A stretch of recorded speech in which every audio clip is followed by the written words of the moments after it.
You are listening to Demystifying Organizations.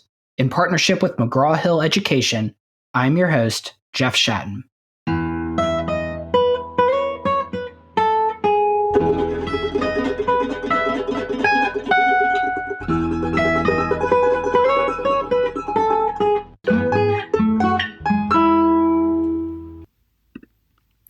My guest today is Celeste Headlee. She's an award-winning journalist, professional speaker, and author of Herd Mentality and We Need to Talk, How to Have Conversations That Matter. In her 20-year career in public radio, she's been the executive producer of On Second Thought at Georgia Public Radio and anchored programs including Tell Me More, Talk of the Nation, All Things Considered, and Weekly Edition. She also served as co-host of the national morning news show, The Takeaway from PRI and WNYC, and anchored presidential coverage in 2012 for PBS World Channel. Celeste's TED Talk, sharing 10 ways to have better conversation, has over 19 million total views to date. I'd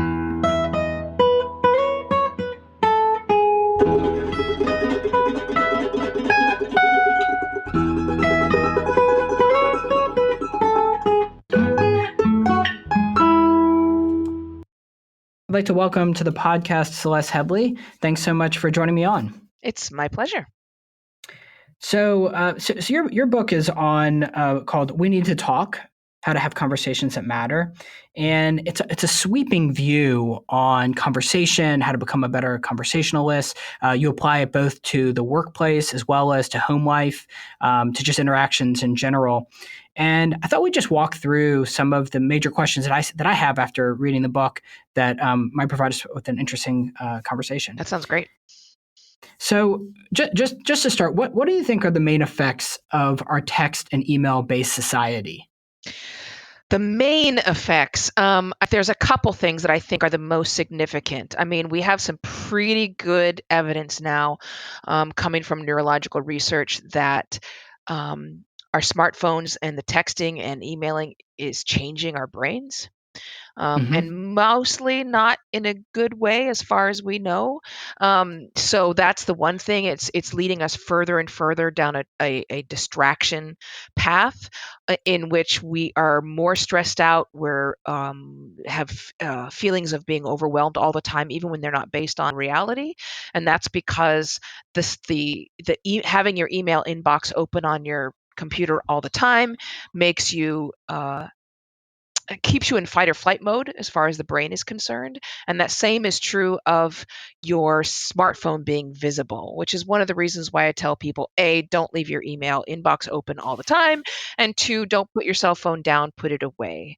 The other way, which is there's a huge difference where you can have people sitting around talking, and if you feel the table vibrate, and there's somebody has an unopened text, so clearly, and it's not polite to pull it out, there's a feeling in the room, right, that something has to be done. Yeah, oh yeah, absolutely palpable. And then, of course, we have all that evidence about the phantom notification syndrome, right, where people think their phone is sending them notifications and they're not. And not only that, but I mean, I would just remind everyone of the last time you left the house and then realized you didn't have your phone with you. You were naked. Yeah. And that feeling of panic that you have because your phone is not on your body, that's a signal. That's a signal to us that we are changing our brains. And the next, I think, significant way is that it's really degrading our relationships and our social skills. So people are really reluctant to have phone calls, and they're choosing texting and emailing over voice to voice, voice to ears communication, and we're not evolved for that. You know, I recently asked a few scientists, do you think it's possible that at some point in the future, text communication will equal voice communication in terms of effectiveness and efficiency? And the answer was, yeah, it's possible in 5 to 10,000 years. But you think, but there is, I mean, of course, in terms of efficiency, it's very efficient, right? A group text to 10 people, let's meet at this restaurant at 7 p.m. is much more efficient than calling those 10 people individually. I mean, that's why it's taken off so much. Okay, so you've just given an example of a way in which texting or emailing actually works. Like there's a limited number of situations in which the text and email will be more efficient. And that is anytime all you're doing is a simple exchange of very straightforward information. Where do you want to eat? I want Chinese. Great. What time's your flight land? 5:45. Great.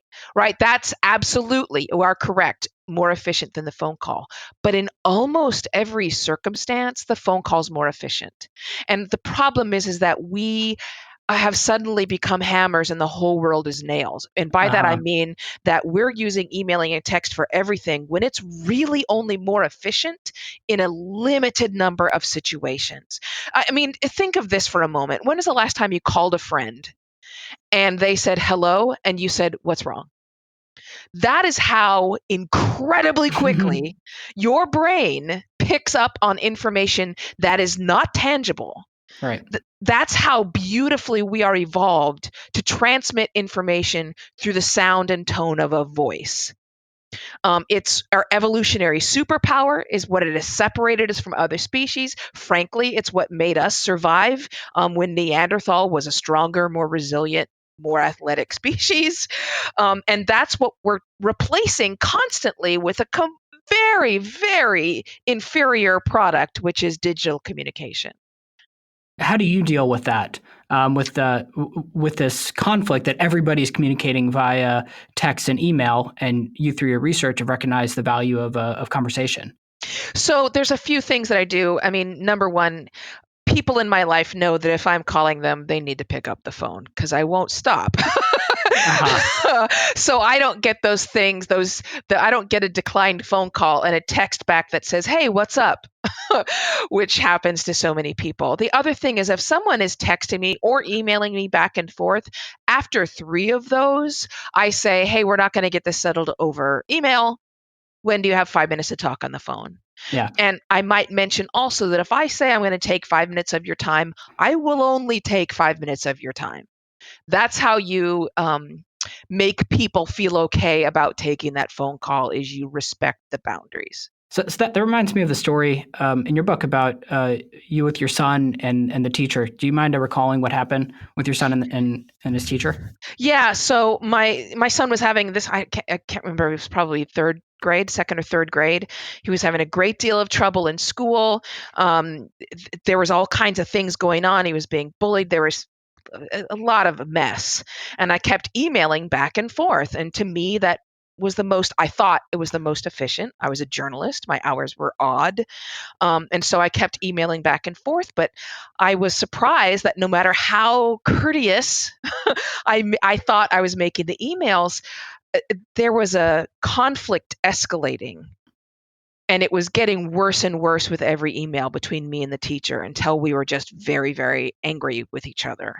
And so I eventually called the principal. I called the principal. I set up a meeting between all 3 of us. And we sat down to talk. And it became really clear to me that teacher liked and cared about my kid. And she was also stressed out and not sure what to do about the problem. And right, which doesn't always come up, and care and empathy is hard to make that come across in an email. Oh, it's almost impossible. Yeah. So we solved everything right there and then. And there's another really good example. When I was that book We Need to Talk was coming out, I was also the consultant for a dating company called Plenty of Fish. I was their conversational consultant. And we just needed them to work out the relationship to make sure that nobody was stepping on each other's toes contractually, etc.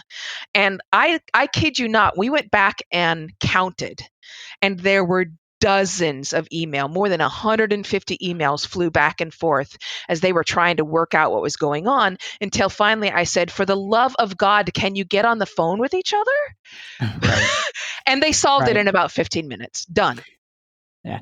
So email. So in the professional context, right? Email is very effective post conversation of establishing what was said. Oh, right? absolutely. So, yes. So a lot of times you do want to have a record. It doesn't have to be formal, but a lot of times you do want to say, just to recap what we talked about, here's 10 lines about what we discussed on the phone. Does this more or less summarize what we talked about? Just so that everybody's on the same page. Oh, absolutely. Now, the other wrinkle is if the other person writes back and says, no, that's not what I said, you get back on the phone. Right. Email is good at basically, speaking in broad strokes, email is good at four things. The first is sending attachments. The second is sending long missives, really, really long things. The third is sending lists of any kind. And what you've just described is basically a list. Or agendas, or delegating authority, or duties, or timelines, anything like that.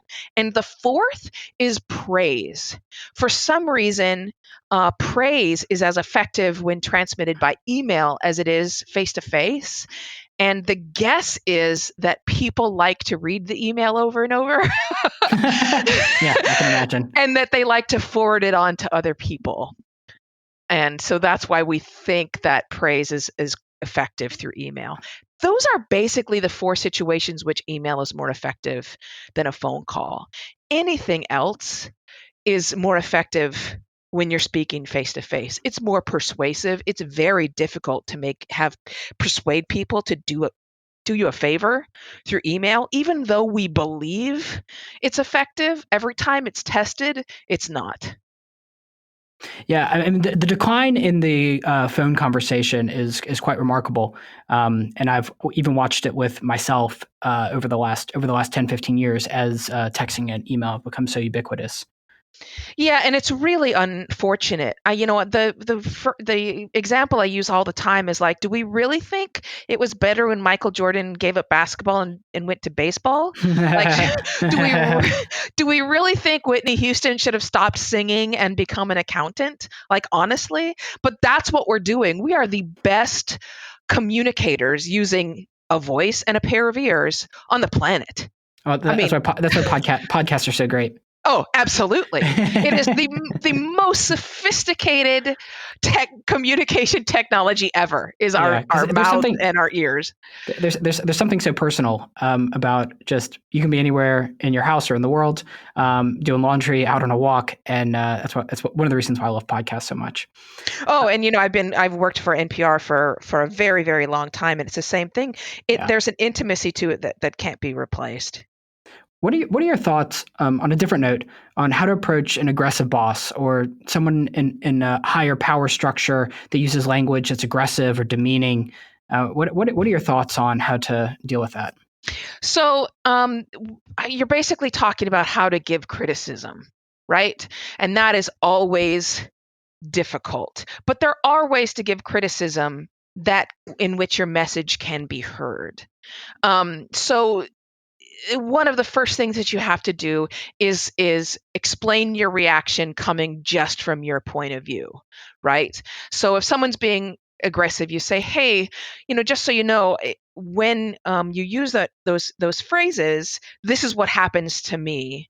Can we find a different way of doing this that helps me out? Four of the most powerful words that we have in the English language is, can you help me? People respond to that very quickly and almost always in the positive. Mm-hmm. So if you phrase it from the way of, I need your help with this because this is what's happening and this is what I would like. The other thing to keep in mind is that you're more successful to have those kind of difficult conversations if you can start from a place of common purpose. So if you begin that conversation by reminding your boss that you're both there for the same reason, you both want the business to be successful, you both want to be as productive as possible, et cetera, that will remind that he or she that the reason you're bringing this up is to better reach that common goal, not because you're kibitzing. Yeah. So from a team's perspective and organizational behavior, we think of this as pulling somebody, reminding people that you're on the exact same team. Exactly. is often a strong tool to diffuse conflict. Absolutely. And there's a couple neurological tricks you can use. I'll give you one, and that is that we found that if you give someone an opportunity to feel proud, they are double digits more likely to be open-minded in the conversation that ensues, even if it's totally unrelated. So if you start that conversation by asking them questions about the best thing that's happened to them, their biggest accomplishment, the whatever over the past week or month, and they start from there, it changes their brain in such a way that they're actually going to be open-minded to whatever it is that you're about to say. You discuss at length what you call conversational narcissism. So what is conversational narcissism, and then how can one deal with it? So conversational narcissism is actually a term that was first proposed by Charles Derber, who was a sociologist, Derber. It was a sociologist who described it as the way how creative we are in our ability to sort of take over a conversation or to focus a conversation on ourselves. He called it the key manifestation of the dominant attention-getting psychology in America.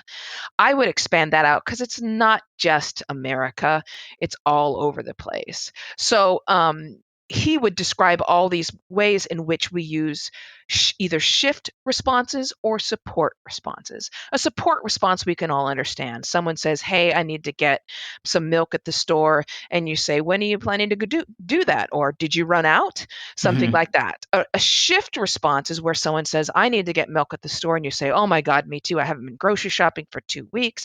I've just been so busy. There's all this stuff going on. And then suddenly that conversation is about you.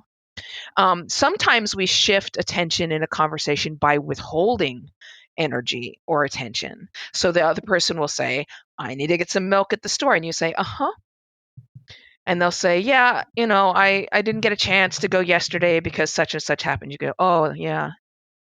And then they say, oh, well, what do you have going on today? And you say, oh, well, I'm going to be doing this and this and this and this. And suddenly right. So it's a more passive aggressive way of pulling the conversation towards you. Absolutely. It's withholding your attention until they turn it back to you. And then you reward them for doing that by suddenly giving them your energy. So what's the effect of and we all can relate to this, right? Where somebody immediately, no matter what you're talking about, immediately turns it back toward themselves, or what you call shift. What's the effect of that? And how do we change our conversations so that they're not so shift oriented? Well, one of the most important things is just to become aware of how often you do it. And that means you have to actually really be paying attention. One of the most difficult things about improving conversational skills is that very often we're not present. We're not thinking things through. We're more like sitting on the couch eating a bag of Doritos mindlessly until the movie's over and they're all gone, right? Or until the movie's back on us.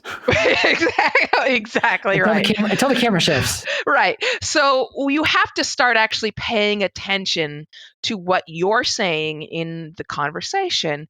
And this requires you to learn how to let thoughts come in your mind and let them go out.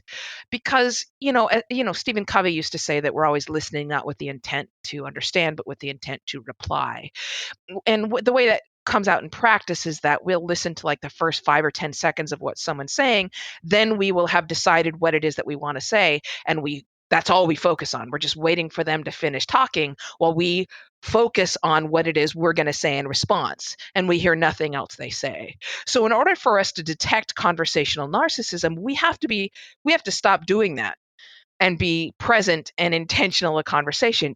You can't detect your own conversational narcissism if you haven't heard what they're talking about.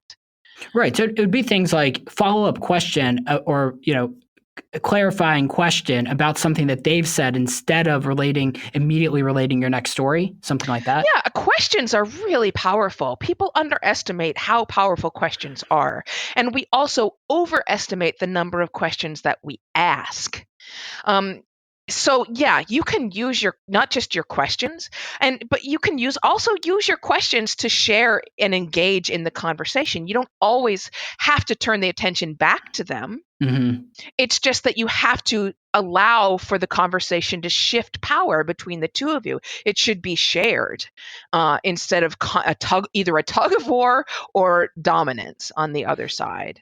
So some of this is that, a lot of times we feel awkward in conversation, especially if somebody's in a vulnerable state. Like if somebody has, tried to get a promotion and let's say they got denied the promotion that they were going up for. So you go up and you're talking to them and they explain that they were denied promotion. The thing that most people are going to do in that situation is they're going to talk about a time that I got denied promotion, or that my other friend got denied promotion, just because it's an anxiety producing scene to be talking with somebody who's in a vulnerable state. So the natural approach would be to turn the mirror back on yourself. I don't think with any ill will, but what's the effect of doing that? I think you're exactly on the nose. Not only is it not with ill will, but I think very often people think they're expressing empathy. I think people think that the message to the other person is, oh, I've been through this too, you'll be okay, right? I feel what you feel. Or one of the things I talk about in my book that people should stop saying is, I know how you feel. So Right. That is just another form of conversational narcissism. It's understandable. It's what's basically happening is you don't know what to say. And so you default to the subject with which you are most comfortable, and that is always yourself. Always. Okay, so let's go back to the example of the person who gets denied promotion. So instead of saying this is the time that I got denied promotion, or the time that I applied for a job and got declined, what's the reverse or the other option? I mean, one of the first things you can always say is, "How can I help you? What do you need? Why? Obviously, you can get some details. Why did they give you a reason? What could you change next time? Are you going to ask again?"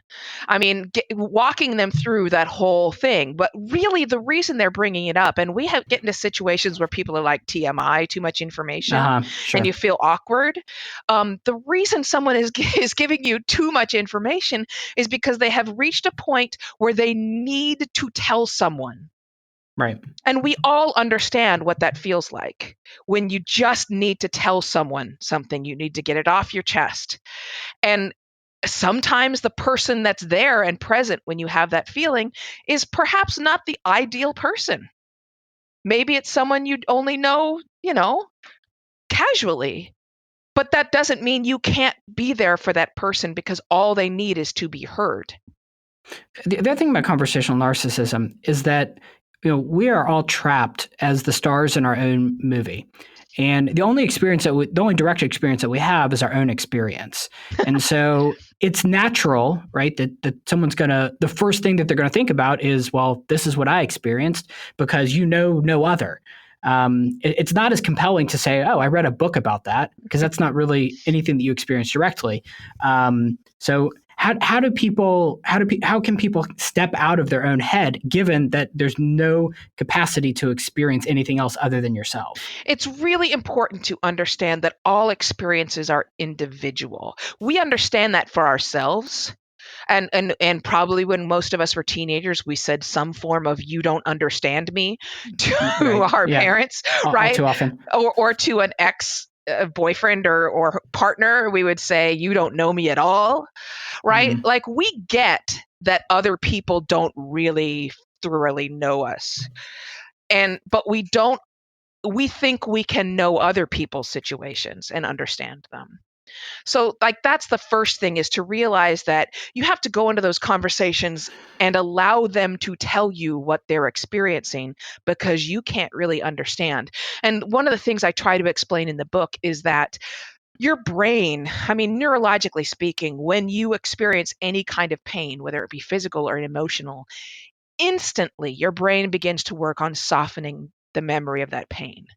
And we need it to do that important work, because if you could actually remember the pain of losing your first boyfriend or breaking your leg for the rest of your life, you'd end up dysfunctional. Right. You couldn't go on. But what it means is that a year after losing your dog, you don't remember what that feels like anymore. It doesn't feel so bad anymore. 3 years after not getting a promotion that you really wanted and needed, you're looking back and you're like, that wasn't so bad. You'll be okay. Right. You'll be fine. And that is not what they are feeling. Right. The person in the moment who's experiencing that, it's a very real pain. Yeah, absolutely. And concern and sometimes panic. I thought one of the interesting things that you discuss is the idea of I don't think you call it this, but it would be like the 40-second rule that said that in conversation, there should be some movement every 40 seconds on either a plot point or something significant. You should not be repeating yourself 40 seconds later. In a normal conversation, obviously this is not for therapy or for, after the loss of a loved one, but in a normal, let's say, cocktail conversation, that stories should be 40 seconds in duration, or at least some major movement. And I thought it was interesting because it connects to what Ira Glass has a rule that he wrote in his book when he's reflecting on This American Life, that everything changes every 45 seconds. And if you look on any kind of radio piece, if there's not a major new development within 45 seconds, then they have to re-edit it. I wanted to just see what you thought. That's basically true. And just as another plot point, when you listen to the headlines from NPR, when they say, from NPR News in Washington, I'm Craig Wyndham with these headlines. Those are all 45 seconds. Thank you.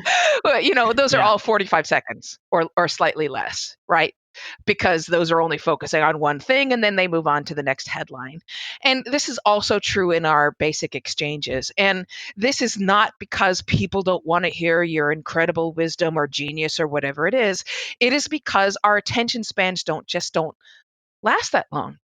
And research will show you attention spans are getting shorter right now. They're not getting longer.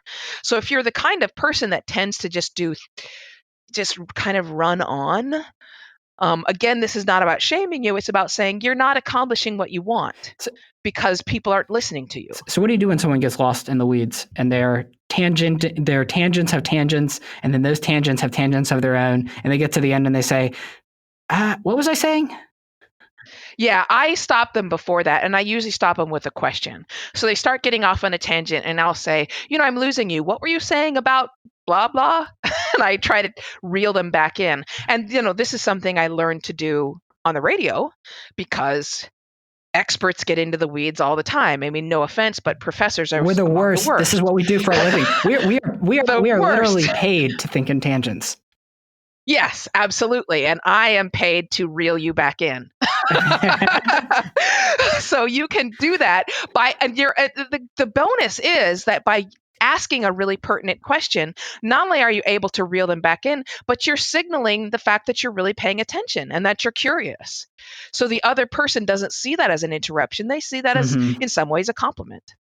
I have a small story about getting lost in the weeds. So when I was younger, my brother got lost when we were on vacation, and we're looking all over for him. And all of a sudden, my dad gets his cell phone rings, and he picks up the phone, and it's somebody on the line was really not clear, and it's somebody on the other line who's found my brother. And my dad's saying, wait, is your name Dennis, or did you say you're a dentist? And we're in the background going, no, it doesn't matter. And he said, but is it Dennis or are you a dentist? Like Dad, it is not relevant whether he's Dennis or a dentist. Just where is Todd? And he kept going on like this. And then eventually the call got disconnected. And we were like, that's just not the point. And we do get caught up in this all the time. And, really common example is somebody will say to you, oh, we're going to Croatia in the summer. And you'll say, oh my God, you're going to love Croatia. We went there in 2014. Oh, no, wait. No, Sandra hadn't graduated yet. So it would have been 2015. No, you know what? We hadn't bought the Subaru. We bought that in like February of 2014. So, and you're like, wait, what? Come on. Exactly. Nobody cares. No one cares. But I think, and we all have, especially family members that are like that. And that in their head, it's very important to them to get all that straight because they wouldn't want to misrepresent when that happens. When that happened, whether it's 2014 or 2015, it's authentic, right? Because the people that I think about who go through that thought process, they would be horrified, personally horrified if they realize that they told you a wrong year about a story, even though the year is not pertinent. Yeah. And I generally say, it's okay. It doesn't matter what year it was. Pretend Yeah. pretend you didn't So mention the year. so you're much better. You're much better jumping in than I Well, would. 20 years practice on the radio. Yeah. So how do you jump in without and steer it without offending? Again, you just use your own curiosity. Uh-huh. Uh, people love to be heard and listened to. In fact, the Harvard study in 2014 found that self-disclosure, talking about yourself, basically, activates your dopamine centers, the addiction center, the same one that's activated by heroin and an orgasm. So it is incredibly, Amazing. yeah, pleasurable to talk about yourself. And if you are Mhm. asking people questions and giving them that opportunity and making them feel they are heard, they will feel great. You don't have to worry about offending people. Another thing, just in case you want more reassurance on this particular subject, I would point you to a study called the liking gap.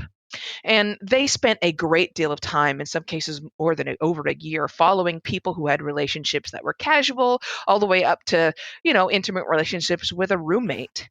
And what they discovered, the takeaway is people like you more than you think. They enjoy talking to you more than you think. And the reason why you may get anxious in social situations is because in general, people get so caught up in their own thoughts, thinking about whether what they said was smart, was it funny, was it racist, hopefully not, was it all of these things, that they're missing all the social cues the other person is giving you, saying, I'm enjoying this. Right. Well, also because people are much more aware of the details of their lives than in the details of how they're acting and behaving than other people are about you. I'm always amazed at how much people think that others are paying attention to them when they might be, but oftentimes not. Exactly. Or oftentimes it's a small detail that's just going to get overlooked that might loom large in your own head, but that to an outsider was probably not a big deal. Exactly. And people don't, that is another thing that has been studied clinically. People do not remember those incidents where you screwed up or said the wrong thing or made a dumb joke that fell flat. People don't remember them. It's kind of like I know every single imperfection of my house. Exactly.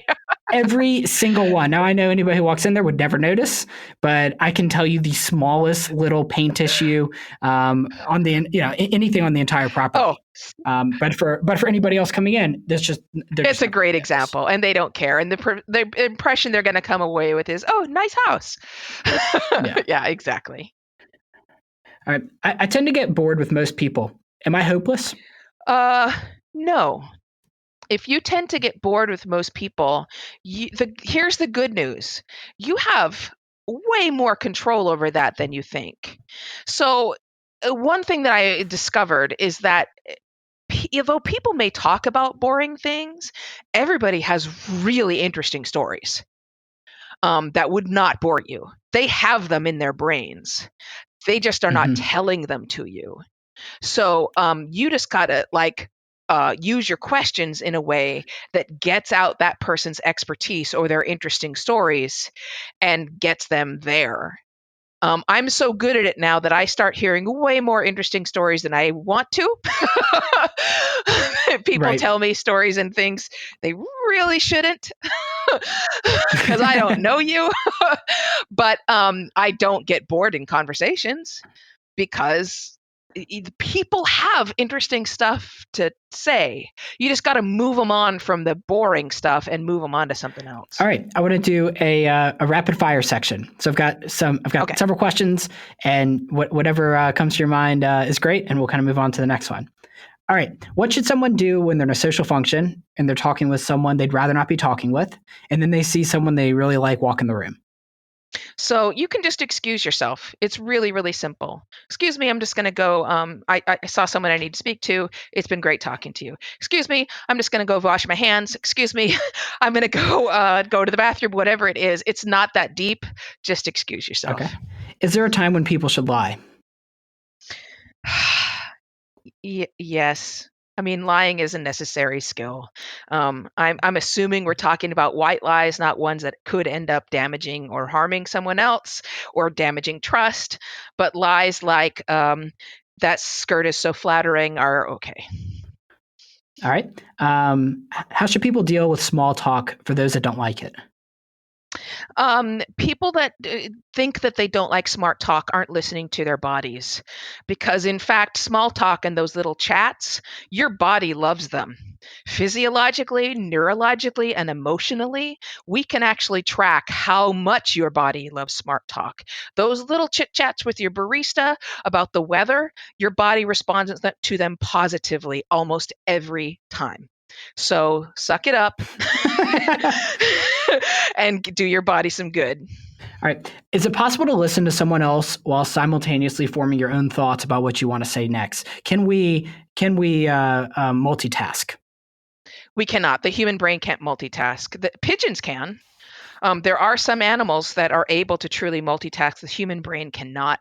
And it's estimated by some experts that we lose up to 40% of our productive time every day to switch costs, meaning that those little tiny fractions of time when our brain is trying to figure out what to do and switch back and forth between things. So does that mean that in conversation there should just be pauses between speakers? So ideally, I do think there should be more pauses. Yeah. Last question: if Elon Musk's Neuralink is able to connect our brains to computers, and that's his current project, presumably we'll have perfect memory and retention. Would we all become amazing conversationalists? No, no, I don't think so. Evolution doesn't work that fast. Here's the thing: we are already amazing conversationalists. There is no species that does it better. This is how we beat Neanderthal. That's a pretty low bar. But I mean, no. I mean, if we look at the other species and their conversations. Hey, listen, dolphins can project a 3D image of a fish into another dolphin's brain. Just because we can't understand their conversations doesn't mean that those animal species are not great conversationalists. As the primatologist Franz de Waal would say, we may just not be smart enough to know how smart animals are. But human beings, as far as we know, Homo sapiens, are still the best. So we don't need a Neuralink to make us better conversationalists. All right, Elon Musk. Take heed. Don't. That's not going to be the outcome. Exactly correct. All right, this has been a joy, a very fun conversation. Definitely one of the most fun ones I've had on this podcast. So yeah, just thanks so much for coming on. Is there where can people follow you? Do you have a preferred? The easiest thing is the website. I mean, I'm on Twitter and Instagram as Celeste Headlee, but the website basically has everything there, links to the videos, all that stuff. All right. Well, thanks so much. My pleasure. Have a great day. Thanks for listening to the podcast today. If you have any questions or comments, you can email me at jeffshatten1@gmail.com. You can tweet me at jeffshatten. If you like this podcast, press the subscribe button and make sure to rate it on iTunes so that other people can find it.